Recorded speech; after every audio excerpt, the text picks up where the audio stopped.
আল্লাহ, জাগতিক চিন্তা থেকে ফারেক হলে আমার আপনার সাথে কথা বলতে ইচ্ছা করে,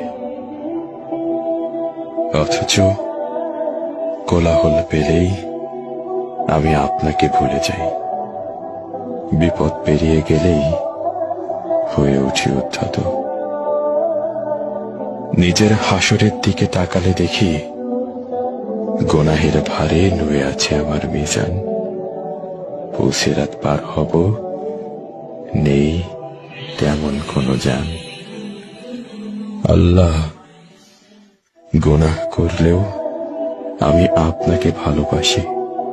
পাপী হৃদয়েও অনুভব করি শুদ্ধতার অনুতাপ।